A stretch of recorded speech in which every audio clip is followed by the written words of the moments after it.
moins 5,16% lundi, plus 2,82% mardi, moins 4,15% mercredi, plus 3,28% jeudi et moins 0,04% vendredi. Et ça, c'est juste pour le SMI qui est supposé être un indice calme et défensif.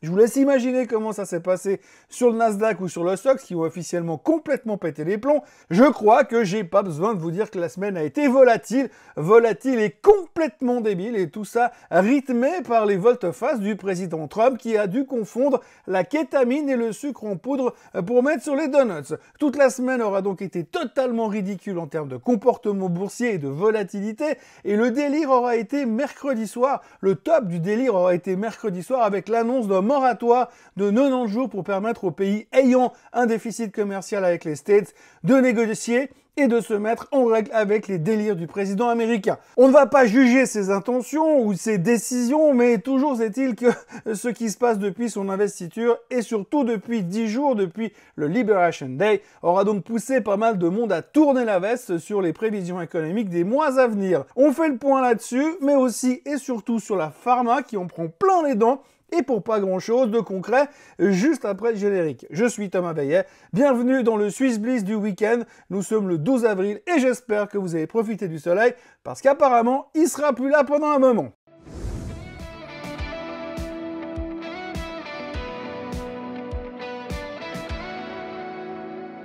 Bon, je vais donc pas revenir sur les volte-face de Trump, on en a largement assez parlé ces jours, et à moins d'avoir passé la semaine dernière sur une île déserte en dehors des routes maritimes, je suppose que vous devez plus ou moins être au courant. Mais ce qu'il faut surtout retenir, c'est que moratoire ou pas moratoire, les 90 jours ne suffiront probablement pas à tout régler. On ne peut pas changer ce qui existe depuis des années en quelques jours, et cet état de fait provoque un séisme dans la tête des investisseurs, mais aussi dans la tête des analystes et autres économistes. Tout le monde est en train de réviser ses attentes pour le futur et il y a comme un vent de panique et de doute qui plane sur les marchés financiers.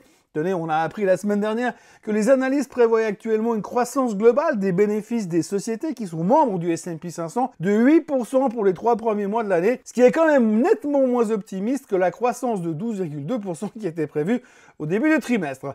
Il est vrai qu'on anticipait un délire haussier phénoménal puisqu'à l'époque, on était encore convaincu que les tarifs de Trump ne seraient pas un problème pour l'économie et ne généreraient ni inflation, ni récession et ni stagflation, plutôt uniquement joie et bonheur. Pourtant, aujourd'hui, tout le monde est en train de baisser les pantalons et de pagayer en marche arrière puisqu'on entend parler un peu partout de récession à coup sûr et que si récession américaine il y a, c'est le monde entier qui va en prendre pour son grade. On parle aussi de stagflation, que la croissance molle que Trump est en train de créer, ainsi que l'inflation que les droits de douane vont provoquer, ne vont pas laisser d'autre choix à la Fed que de faire une Volcker, à savoir monter les taux de 15% pour tuer l'inflation. Et je pense que les taux 15% plus hauts en ce moment, on adorerait. Mais c'est assez impressionnant de voir comment, en l'espace de 3 mois, les experts à Wall Street qui étaient tellement convaincus que Trump serait le nouveau booster économique sans inflation et que là, tout de suite, tout le monde est en mode panique et en révision de l'avenir à la baisse. La semaine aura donc été complètement débile et volatile comme rarement. Même si la VIX n'a quand même pas atteint les records de la période des subprimes, le doute et l'incertitude qui planent sur les décisions de Trump et son équipe de bras cassés n'a pas vraiment permis au marché de trouver calme et sérénité. Et je crains que ça ne soit pas terminé à voir la schizophrénie ou la bipolarité qui semble posséder Donald Trump. Cette semaine, j'ai publié une vidéo qui s'intitule « Et si Trump avait raison ?» Alors, je ne vous ai pas oublié, je suis en train de travailler sur la seconde vidéo, la suite qui s'appelle « Et si Trump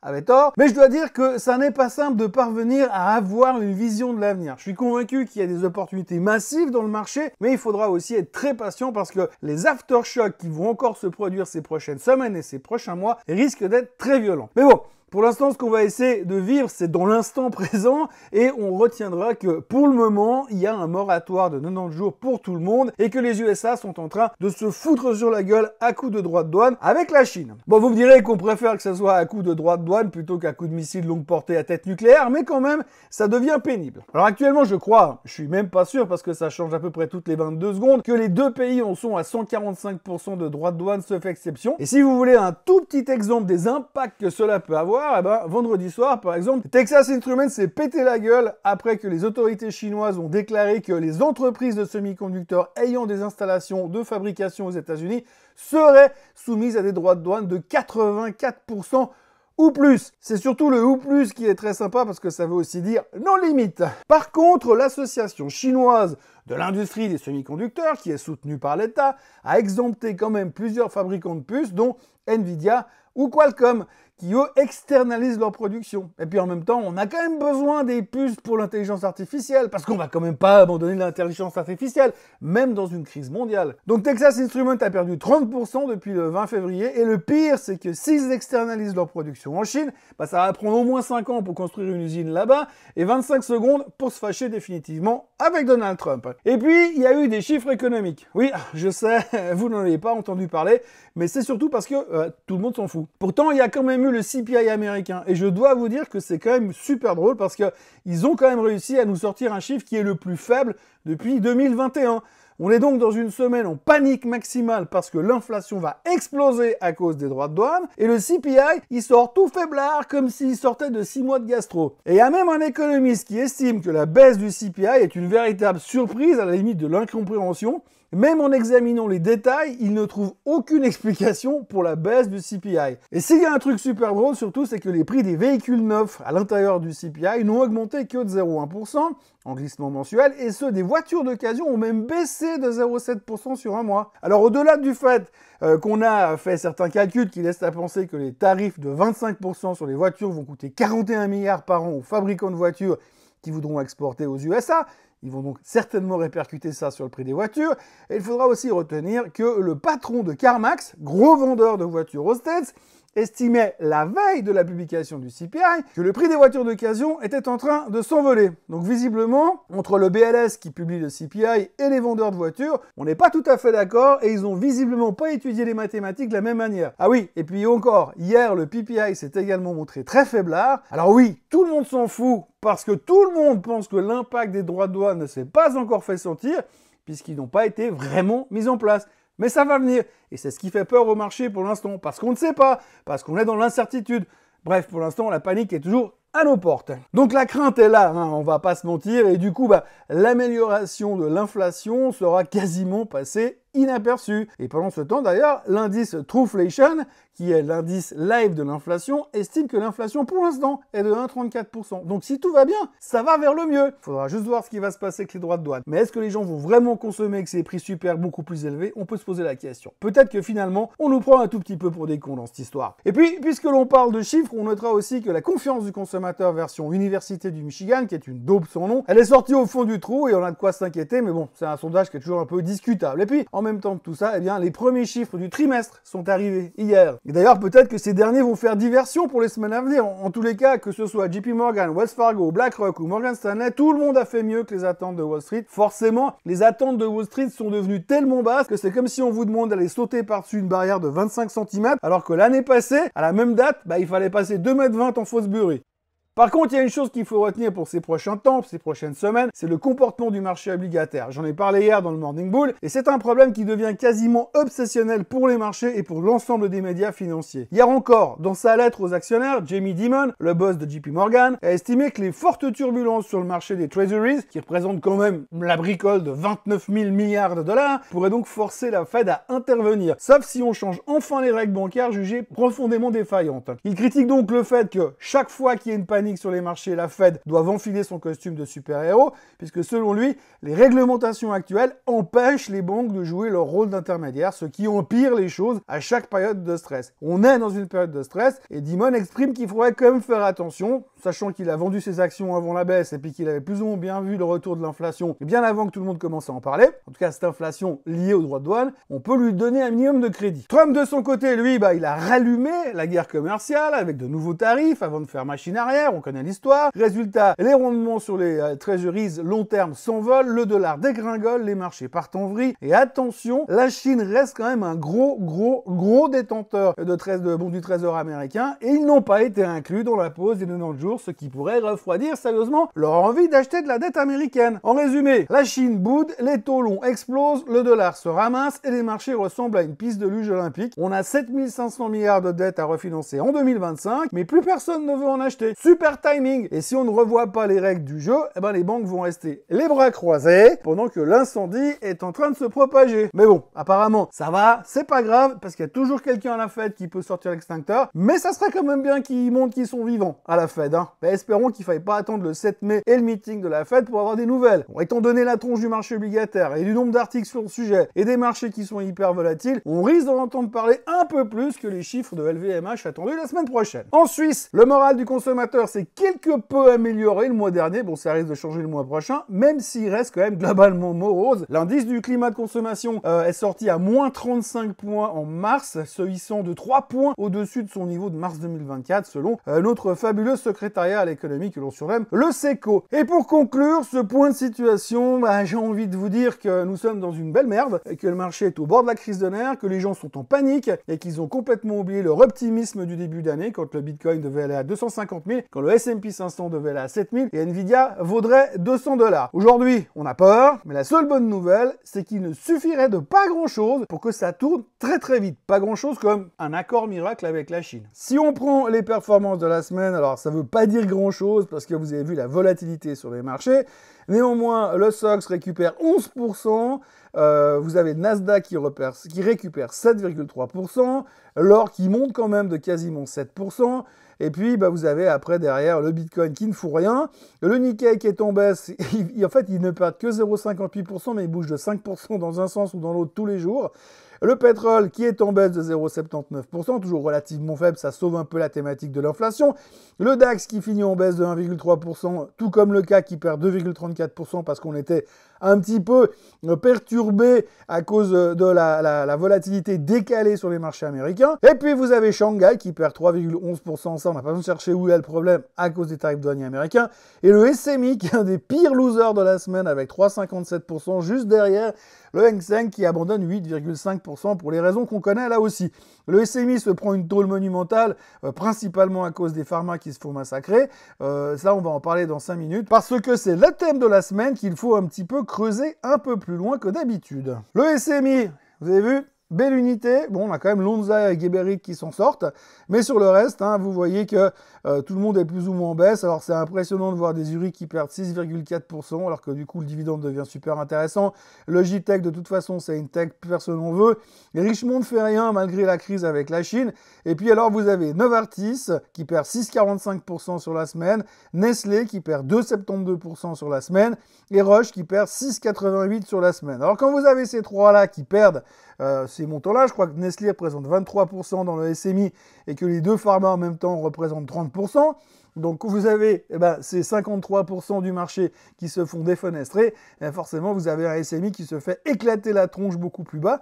Et ce qui est assez marrant et ce qui est assez paradoxal, c'est quand même qu'on a appris, malgré tout, qu'à la base, pour l'instant, je dis bien, il n'y a pas de taxe douanière sur les pharma. Mais on va en parler tout de suite, juste après le point technique. Alors pour ce qui est du point technique, je vous préviens tout de suite, ça va être assez court et assez simple, parce que quand vous allez voir la gueule des charts, de toute manière, il n'y a vraiment rien à dire et rien à faire, il n'y a pas grand-chose à chercher comme point d'inflexion ou comme canaux de tendance. Mais on va quand même jeter un œil très très rapidement sur cette thématique technique de la semaine. Voilà, je vous disais que ça ressemblait pas à grand chose, donc vous voyez la Suisse, on s'est pété la gueule, et puis voilà, on a fait des allers-retours toute la semaine.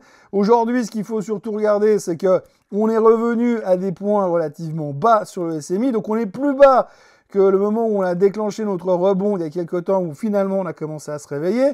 On n'est pas encore aussi bas que l'on était en novembre 2023, donc on a encore un bout de chemin à faire. Et par contre, on a quand même atteint des niveaux super bas, puisque l'un dans l'autre, on est... on a encore de la marge par rapport au Covid, mais vous voyez que les extrêmes qui datent, on va dire, de septembre 2022, c'est encore 10 000. Donc on a encore un peu de marge pour taper dessus. La tendance, on va dire, haussière qu'on avait déclenchée depuis quelques temps, elle est clairement morte pour l'instant, puisque vous voyez que là, on a cassé. Il faudrait qu'on revienne au-dessus des 11 600 pour pouvoir respirer un petit peu mieux à nouveau. Mais pour l'instant, le maître mot de la semaine sur le SMI comme sur le reste, bien sûr, c'est volatilité. Volatilité, il y en a partout. Vous voyez que le S&P 500 se fait bien éclater aussi. En fin de semaine, dernier jour, vendredi, on a quand même repris un bon bout de chemin et on revient à des niveaux un peu plus cohérents. Mais néanmoins, vous avez quand même cette zone, et cette zone qui est hyper délicate. Vous voyez énormément de volatilité, un plus bas autour des 4800, un plus haut autour des 5500. c'est monstrueux pour le S&P 500 et ça montre clairement que, eh bien, c'est pas simple, hein, c'est pas simple. Et puis, on n'en parle pas parce qu'on est bien occupé par autre chose, mais pour l'instant, vous voyez, on a quand même dessiné une dead cross sur le S&P 500, puisque la moyenne mobile des 50 jours est en train de passer en dessous de la moyenne mobile des 200 jours. Donc, c'est pas des très très bonnes nouvelles sur le S&P, puisque vous voyez, la dernière fois qu'on a eu ce genre de mouvement à la hausse, cette fois, eh bien, on était en octobre 2023. Quand tout d'un coup, on a commencé à parler de changement de politique de la Fed. Donc, probablement que si on veut rester dans cette tendance haussière, on peut avoir un inversement de tendance, mais quand même, il va falloir que la Fed intervienne assez rapidement ou montre sa velléité, sa volonté de faire quelque chose. Le Nasdaq, c'est pareil, là aussi, dead cross, vous voyez, hein, donc la dead cross, c'est toujours inquiétant puisque c'est quand même un signal de tendance qui est en train de se montrer. Mais pour l'instant, on a un peu sauvé les meubles en fin de semaine.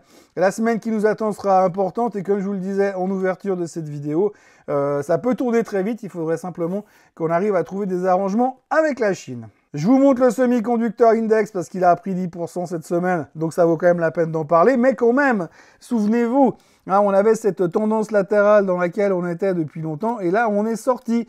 Et on est en train de remonter pour aller la tester. Il faut vraiment qu'on arrive à venir s'établir au-dessus des 4350 pour commencer à dire qu'il y a quelque chose qui se dessine. Et pour l'instant, ma grande crainte, c'est de venir voir taper les semi-conducteurs, cet ancien support qui est devenu résistance, et voir le truc repartir à la baisse. Hein. Alors là, les moyennes mobiles n'ont plus rien à voir parce que vous voyez qu'elles sont toutes dans la même direction. La dead cross, elle est déjà dessinée depuis un bon moment. Donc là, on a une accélération et il va falloir chercher le fond sur les semi-conducteurs. Peut-être, je dis bien peut-être que le fond viendra avec toutes les publications trimestrielles qu'on va avoir ces prochains jours, puisque ça sera bien sûr le début de la saison des résultats à pleine bourre, et que les premiers chiffres sur les semi-conducteurs, on a ASML qui publie la semaine prochaine, je crois qu'on a aussi TSMC qui va publier. Ça vous donnera une petite indication, parce que je crois qu'aujourd'hui, les attentes de Wall Street sont tellement basses qu'il faudra faire très attention, mais surtout ce qu'il faudra faire très attention, c'est les publications et les discours du management qui vont s'exprimer un peu sur leurs attentes de ces prochains temps à cause de la crise économique et de la crise des tarifs. Et ça sera extrêmement intéressant dans les deux sens. Le DAX, ça ne veut plus rien dire. Vous voyez que notre tendance de fond a tenu, mais vous voyez que les comportements, il y a des gaps partout. Et le marché ne fait que de suivre les mouvements du marché américain, mais c'est extrêmement violent. Le CAC 40, c'est pareil, ça va dans tous les sens. Vous regardez aussi les niveaux quand même qui sont extrêmement bas sur le CAC. On clôture la semaine en dessus des 7000, ce qui est un quasi-miracle, puisque finalement, on est exactement au même niveau à l'époque où on s'est rendu compte que la France était plus gouvernée et totalement ingouvernable.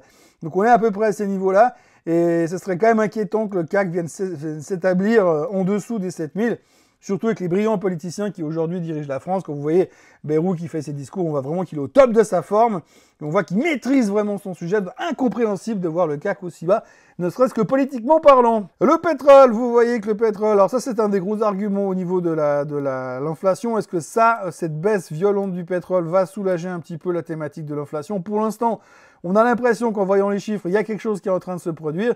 Néanmoins, on a vu là aussi beaucoup de volatilité à la première bonne nouvelle quand Trump a fait sa volte-face. Je rappelle quand même que le pétrole était à 55 $. Et donc là, on a quand même récupéré 6 $ sur la semaine. Mais on est encore bien loin de cette tendance de fond où on devrait se raccrocher au-dessus des 70 $. L'or, lui, c'est la valeur refuge par excellence. On est au plus haut de tous les temps, 3236. Que vous dire de plus? Pour l'instant, on a l'impression que dès qu'il y a une mauvaise nouvelle, dès qu'il y a un stress, les gens achètent de l'or. De toute façon, ce qui m'inquiète le plus, c'est qu'aujourd'hui, j'entends partout où je vais, partout avec qui je discute, que ce soit à la télé, à la radio, tout le monde parle d'acheter de l'or parce que c'est la seule alternative. Bon, ça rapporte rien non plus, hein. Puis faites attention comment vous achetez de l'or aussi, parce que si vous achetez de l'or avec des espèces de trackers, avec des swaps derrière, c'est toujours extrêmement délicat. Néanmoins, voilà, l'or est au plus haut de tous les temps, qu'ajouter de plus. Regardez maintenant l'indice Greed and Fear, vous voyez qu'on est à 13. Alors ce qui est assez intéressant, c'est que là, on voit un rebond quand même, bien sûr, au niveau de la peur. On est toujours dans cette zone d'extrême peur sur le Greed and Fear Index, donc ça ne change rien. Mais par contre, il faut quand même noter qu'au cœur des droits de douane, au cœur de la crise, mercredi matin, on était à 3 sur l'extrême fear, donc on était vraiment extrêmement apeurés. Et la volte-face du président américain mercredi soir a fait monter quasiment instantanément l'extreme fear index de 3 à 17. Et là, on revient un petit peu en fin de semaine. La VIX, là aussi, ça va dans tous les sens. Vous voyez qu'on a des journées absolument dantesques, puisqu'on a fait un top récemment, donc à 60% sur la volatilité. Par contre, on a eu des mouvements intraday, où typiquement mercredi, vous avez quand même un bas à 31,56 et un extrême haut à 58. Donc vous voyez que ça va vraiment dans tous les sens. Ce qui est assez atypique, c'est que finalement, vous voyez que récemment, chaque fois qu'on a eu des pics de volatilité, c'est un pic de volatilité, puis derrière, on se dégonfle directement derrière. Et là, non. On est plutôt en train d'avoir un pic de volatilité et de chercher finalement où est la moyenne de la vol. Alors c'est difficile à dire pour l'instant, mais vous voyez comme depuis longtemps on se traite à des moyennes de vol en dessous des 20. Là on a l'impression qu'on va devoir s'habituer pour l'instant, en tout cas tant que Donald Trump n'a pas trouvé de solution pour ses tarifs, à une volatilité qui risque d'être au-dessus des 30. C'est donc un marché de traders, comme on dit dans le métier. Dans les nouvelles de la semaine, eh bien, c'est pas vraiment beaucoup de vedettes. Il y a beaucoup de mouvements extrêmement violents, difficiles à identifier tout le temps, mais pas beaucoup de vedettes. Donc cette semaine, la Suisse a surtout été victime du reste du monde et des angoisses sur la pharma, bien sûr. Il y a donc eu que très peu de vedettes, mais parlons déjà de la pharma et de la météo du côté de Bâle. Et pour ça, on attaque avec Novartis. Novartis prévoit d'investir 23 milliards de dollars aux États-Unis au cours des 5 prochaines années. Les Bâlois ont annoncé ça jeudi soir. Ils veulent étendre leur activité R&D, Research and Development, avec un nouveau centre de recherche qui coûtera plus d'1 milliard, qui sera proche de San Diego. Novartis prévoit également de construire 4 nouveaux sites de production, dont 3 produiront des produits biologiques et pharmaceutiques, ainsi que des dispositifs d'assemblage et d'emballage. Visiblement, ils ont bien compris le message de Donald Trump et n'ont pas l'air d'avoir envie d'attendre de voir comment les droits de douane se développent pour agir. Alors Novartis, mis à part, on retiendra que le secteur de la pharma s'est juste fait massacrer durant toute la semaine, et ce même si, pour le moment, il n'y a pas de droits de douane qui sont prévus. Pourtant, ça menace déjà du côté de Washington. Donc aujourd'hui, dans le Swiss Bliss, on va prendre un petit peu de temps pour parler pharma, douane et mauvaise comédie. Parce que si tu as l'impression que Donald Trump écrit sa politique commerciale comme un tweet posté sous vodka Red Bull, eh bien c'est qu'on a probablement raison. Les marchés ont massacré le secteur pharma depuis 10 jours, moins 14% en une semaine, moins 20% sur le mois. Roche et Novartis ont perdu plus de 6% toutes les deux, rien que cette semaine. Et c'était après la volte-face, parce qu'avant, c'était pire. Alors, pourquoi des mouvements aussi violents sur la pharma? Parce que c'est pas que Novartis ou Roche, si vous regardez en France, Sanofi s'est fait déglinguer également. Eh ben, Trump, et toujours Trump, et Trump encore, parce que Trump menace de coller entre 25 à 125% de droits de douane sur les médocs importés aux USA. Et là, c'est bien sûr la panique générale. On parle donc de médicaments vitaux, pas des Snickers ou du Bourbon ou de Dom Pérignon, juste des médicaments que tu as besoin pour survivre dans certains cas. Donc si tu taxes ça, qui va payer la note? Spoiler alerte, les patients américains en premier et les fabricants de médocs en second, quoique eux, ils peuvent augmenter les prix et conserver leur marge. Pas sûr qu'ils veuillent se sacrifier pour les patients, tu comprends, à cause de l'argent de nouveau, quoi. Et puis surtout là-bas, le prix des médicaments n'est pas régulé comme chez nous, autant dire que ça pourrait vite coûter un rein, voire les deux, plus un morceau du foie. Mais quel est l'objectif de Trump dans tout ça? Tout d'abord, assez logiquement, petit 1, ramener la production aux États-Unis. Ça, c'est sa grosse volonté. Est-ce que Novartis... Et qu'est-ce que Novartis a annoncé jeudi? Je viens de vous le dire, si vous avez écouté, ils vont délocaliser leur production aux États-Unis. Et gros petit 2, récupérer les impôts perdus dans les paradis fiscaux, genre l'Irlande par exemple. Bon, noble intention pour les taxes, mais le timing, la méthode, la logique, tout est complètement idiot et quasiment irréaliste. Non, parce que construire une usine pharma aux États-Unis, c'est 2 milliards de dollars au moins et 5 à 10 ans de boulot pour arriver à un truc qui tourne vraiment. Donc à court terme, ça ne sert à rien, si ce n'est à foutre les marchés en panique ou alors à obliger certains pays à venir négocier. Ce qui est assez drôle, c'est que tout le monde flippe comme si Big Pharma allait absorber tous les coûts. Mais bon, les gars, soyons sérieux, les boîtes vont refiler la facture au client final et vu la nature des produits, genre médicaments pour rester en vie, la demande ne va pas forcément s'effondrer. Résultat, oui, ça va peser un peu sur les marges, mais pas autant que le marché semble vouloir le croire. Conclusion dans tout ça, les pharma innovantes ont pris une baffe disproportionnée à mon sens, et pour les investisseurs, ça commence à sentir peut-être la bonne opportunité. Alors, si vous voulez du solide, du défensif et du type « j'en ai rien à foutre de Trump », allez voir des boîtes comme Novo Nordisk, Roche, Novartis, Sanofi ou d'autres Big Pharma qui sont plutôt sérieuses. Entre nous, vu la vitesse à laquelle Trump retourne sa veste tarifaire, il se pourrait même qu'on repart bientôt dans un recul pur et simple sur ce dossier-là aussi. Moralité pour les pharma et moralité pour la semaine, quand Trump menace, les marchés surréagissent et quand il change d'avis, c'est trop tard, tout le monde a déjà vendu.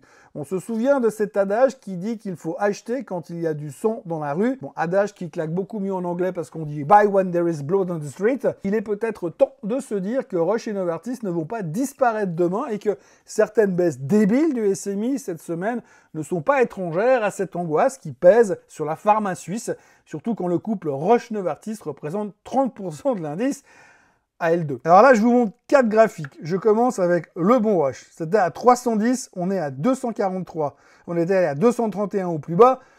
On peut se poser des questions. Novartis, regardez, on était quasiment à 100 balles, on est de retour à 86. Au plus bas, on est allé à 81,13. Regardez ces tendances latérales de fond sur lesquelles on est sur Novartis depuis longtemps. Je vous l'ai dit 1500 fois. Il faut acheter en bas du canal. Regardez où on est aujourd'hui. C'est juste complètement ahurissant et complètement débile à mon sens. Regardez Novo Nordisk. Novo Nordisk, au mois de juin 2024, ça valait 1036 couronnes danoises et aujourd'hui ça vaut 410. 410, les ventes de Ozempic et tous les médicaments pour maigrir font toujours un carton et ça reste toujours très populaire. En plus, le médicament se développe sur plusieurs autres types de maladies. L'autre jour, alors qu'on commençait à reprendre un petit peu espoir, on était à 560, on est à 420. Donc d'accord, les gens vont plus prendre de médicaments pour maigrir, ils vont se contenter de faire du sport et faire des régimes, bien sûr. Et Sanofi, alors voilà, pareil Sanofi, je l'avais déjà montré cette semaine, le titre est en baisse de 15% depuis quelques jours. On vient de 111, on est à 86. Regardez d'où vient Sanofi sur le graphique. Je ne veux pas dire que tout va se régler en 15 jours, mais quand on est à des niveaux pareils, sur une boîte pareille, alors que les résultats continuent d'être canons, ça me paraît juste complètement ridicule. Passons maintenant du côté des bancaires, puisque la grande banque ne veut toujours pas d'un durcissement de la réglementation en matière de fonds propres. C'est marrant parce qu'on dirait que c'est eux qui font la loi, c'est vraiment le 8e conseil fédéral.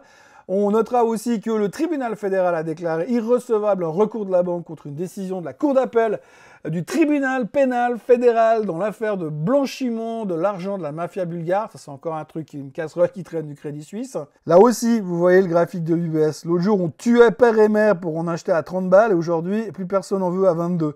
Alors oui, c'est vrai, le bond market, ils vont gagner moins d'argent, ça va être beaucoup plus difficile. Les masses sous gestion fondent comme neige au soleil parce que les marchés sont en baisse. Mais là aussi, on vient à des niveaux, quand on voit les derniers résultats, ce sera intéressant de voir comment ça va se passer. Puis je vous rappelle aussi que cette semaine, les bancaires américaines ont publié des chiffres qui étaient meilleurs que les attentes. On se réjouit déjà de voir ceux de l'UBS qui arrivent tout bientôt. Chez Julius Baer, le président sortant du conseil d'administration du groupe bancaire Roméo Lacher a souligné jeudi lors de l'Assemblée générale les leçons tirées de la débâcle et des crédits accordés au groupe Cigna. On est content de voir que les banques apprennent des leçons. Par ailleurs, Noel Quinn a été élu nouveau président. Le gestionnaire de fortune zurichois poursuit également sa mue organisationnelle lancée en février, puisque l'opération passe notamment par la création d'une nouvelle subdivision du nouveau comité Global Wealth Management, baptisé Global Product and Solution. C'est super, on a trouvé de nouveaux noms pour dire la même chose. Je pense qu'il y a surtout des boîtes qui doivent cartonner, c'est les mecs qui font du marketing. Regardez-moi le graphique également de Julius Baer. Là aussi, regardez où on est. Malgré toutes les peurs qu'on a eues, tous les stress qu'on a eus, tous les trucs qu'on a laissés derrière nous chez Julius Baer, on est revenu au même niveau de l'affaire Cigna, justement. On est à 49 balles sur Julius Baer, alors que tout le monde commence à dire « Ouh là là, ça va beaucoup mieux ». Bref, même stress, j'ai envie de dire exagéré, qu'on a eu sur l'UBS ou qu'on a eu sur les pharma. Ça me paraît juste un tout petit peu débile et un tout petit peu forcé, mais là aussi, on verra les prochains chiffres qui vont arriver. Mais vu qu'ils ont pris la leçon de Cigna, ça devrait bien se passer. Autrement, pour le reste, eh bien, Idorsia est en hausse la semaine dernière après avoir confirmé que le gendarme américain, la FDA, a levé l'exigence dite REMS pour son médicament contre l'hypertension Trivio à destination des femmes enceintes ou allaitantes. Vous voyez que l'impact sur le graphique, il est juste extraordinaire. Il ne s'est strictement rien passé. Ça a monté sur la nouvelle et puis on finit de toute façon la semaine plus ou moins au fond du bac, comme tout le monde. Chez Givaudan, autrement, le géant Vergnolan des arômes et parfums a donc généré des ventes en nette hausse au premier trimestre à 1,98 milliard de francs suisses. Je ne sais pas si ce genre de graphique vous inspire. Mais moi, pas du tout. Ce que je retiens, c'est qu'on a été testé la moyenne mobile des 50 jours et qu'on est revenu se planter en dessous et que globalement, ça fait un petit peu trop longtemps que ça ne veut pas vraiment remonter sur Givaudan, qui souffre un peu à l'image de tout le reste malgré ses relativement bons chiffres trimestriels. On passe maintenant au vrac de la semaine, parce que là on arrive gentiment à des durées de vidéos qui sont absolument indécentes et moi je dois aller faire le barbecue. Avolta, le spécialiste des boutiques hors taxes et de la restauration en voyage, a nominé 2 nouveaux membres de son conseil d'administration. Ça vous fait une belle jambe. Et à moi aussi. Doc Morris, la pharmacie en ligne, a donc finalisé son augmentation de capital et levé 200 millions de francs suisses, pourvu que ça aille un petit peu mieux dorénavant pour Doc Morris. Comet, le chiffre d'affaires trimestriel du spécialiste fribourgeois des rayons X et des fréquences radio, a bondi 37,5% à 111,2 millions de francs suisses. Relief Therapeutics, la pharma genevoise, a fortement réduit son déficit l'an dernier à 17,12 millions de francs suisses contre 98,2 millions en 2023. Il y a des choses qui vont mieux. En revanche, Barry Callebaut a littéralement bu la tasse. Les recettes du négociant en cacao et producteur de chocolat ont bondi de 57% à 7,29 milliards de francs suisses au premier semestre. Mais ça n'a pas du tout suffi pour les investisseurs. Bon, Barry Callebaut avait déjà pris une secouée ces derniers temps à cause des prix du cacao et des résultats qui n'étaient pas terribles et des profit warnings. Voilà, c'est de pire en pire, hein. Là aussi, vous voyez d'où vient Barry Callebaut. Les graphiques n'ont juste plus rien à voir. Ça valait 2400 balles en 2021, ça vaut 757 francs en clôture cette semaine. Et quand on voit ce genre de graphique, difficile de vous demander à quel moment on va commencer à racheter du chocolat. Autrement, Zurich Assurance, alors Goldman Sachs a baissé l'objectif de cours de l'assurance zurichoise. Alors il passe à 581 francs suisses contre 599 précédemment. Mais tu parles d'un truc qui sert à rien, surtout dans ce genre de semaine. Le gars, il a baissé son price target de 20 balles, même pas, juste parce que, bon, c'est pas assez compliqué, mais il faut dire quelque chose au milieu du meltdown général. Bref, Goldman Sachs a baissé son target sur la Zurich. Bah, achetez la Zurich alors. Software One a été suspendu à la bourse suisse. Le prestataire de services informatiques a prolongé jusqu'au 29 avril l'offre de rachat sur son homologue norvégien Crayon. Et l'opération devait finalement se terminer ce vendredi, mais a donc été prolongée. Puis Bossart a annoncé des chiffres en hausse pour le premier trimestre, de janvier à mars. Le groupe de Zug a vu ses ventes bondir de 10% sur un an à 283,9 millions. Meyer Burger a dévoilé des premiers chiffres négatifs pour son exercice 2024. Quelle surprise! Et c'est très moche. Le titre s'est fait déglinguer encore une fois, mais à ce niveau-là, ça vaut même plus la peine de regarder les graphiques. Voilà ce que l'on pouvait dire de cette semaine longue et compliquée et extrêmement volatile sur les marchés suisses et sur le reste du monde. Il faut dire que nous, en Suisse, on a quand même fait très fort cette semaine. La semaine qui nous attend, il n'y aura pas des tonnes de chiffres économiques. Les gros chiffres américains, il n'y en a pas. Il n'y a pas beaucoup de banquiers centraux qui vont parler. Mais quand même, il y a peut-être quelques-uns qui vont nous dire quelque chose aux États-Unis qui vont venir en panique. Petite chose quand même au milieu de tout ça, c'est qu'au milieu des banquiers centraux qui parleront, il y a quand même Monsieur Powell qui va parler entre mardi et mercredi. Donc ça sera quand même très intéressant à entendre. Parce que par rapport à ce que je vous disais tout à l'heure, au niveau du marché obligataire, il va falloir que la Fed se sorte les pouces et commence à se bouger un petit peu. À côté de ça, eh bien, Donald Trump peut nous faire à peu près tout, n'importe quoi quand il a envie. Donc ce sera vraiment le truc de nouveau très important durant la semaine à venir. Et en général, il se passe toujours des choses durant le week-end. Alors méfiez-vous pour lundi matin. Puis autrement, on surveillera quand même le Z2W en Allemagne et en Europe. On surveillera aussi le CPI en Europe qui viendra la semaine prochaine, même si on ne s'attend vraiment pas à grand-chose au niveau de l'inflation européenne. Bref, l'inquiétude est présente, la panique est toujours présente, bien sûr. Et puis, moi, je vous retrouve lundi matin pour un nouveau Morning Bull Live. Je vous retrouve également, pour ceux que ça intéresse, demain dans l'émission Les Beaux Parleurs sur la RTS à midi, à la radio, mais ce sera aussi filmé. Et puis, autrement, je vous encourage à vous abonner à la chaîne Swissquote en français, à liker cette vidéo, à la partager. Et nous, on se voit lundi, bien sûr, comme d'habitude. Et puis, on a largement passé les 50 000, même les 51 000. Je suis bien conscient que ce n'est pas qu'à cause de moi, c'est parce que les marchés apportent aussi de l'intérêt à ce sujet. Mais enfin, content d'être là pour en parler avec vous. Très bon week-end, profitez bien et à tout bientôt. Bye bye!